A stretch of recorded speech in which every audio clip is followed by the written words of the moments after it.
Hey everyone, welcome back to my channel. তো তোমরা দেখতেই পাচ্ছ অনেক দিন ধরেই আমি কেকের কোনো ভিডিও আপলোড করছি না। অ্যাকচুয়ালি আমি এই মুহূর্তে কেকের অর্ডারস নিচ্ছি না, তো আমার কাছে সেরকম কোনো ভিডিও নেই।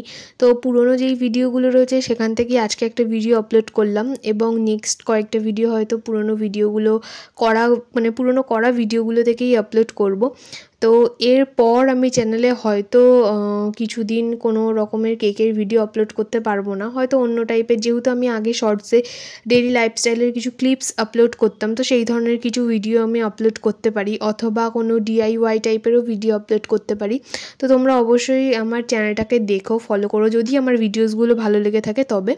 আর এটা আমার অনেক দিন আগের কেকের অর্ডার ছিল। আমার একটা দিদির ছেলের বার্থডেতে ও আমার কাছে কেক অর্ডার করেছিল একটা 2 টিয়ারের। তার সাথে আমি এই কেকটা দিদির যে ছেলে আর্য, ওর জন্য পাঠিয়েছিলাম। তো আমি তখনই একদম সাথেই ডিসাইড করি দিনের দিন যে এই কেকটা আমি ওকে পাঠাবো। এটা একদম বেন্টো সাইজের কেক।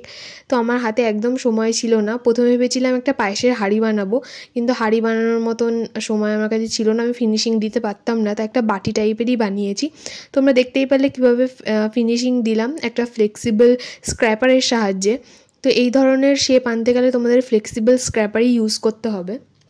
আর এখানে নিচে অনেক সময় দেখবে আমরা অন্নপ্রাশনে যখন আমরা থালা সাজাই, তো গাঁদা ফুল দিয়ে আমরা নিচে বর্ডার করি, তো সেই টাইপেরই একটা ছোটো স্টার নজল দিয়ে ইয়েলো আর অরেঞ্জ কালারের ক্রিম দিয়ে আমি নিচে কিছু ফুল করার চেষ্টা করেছি।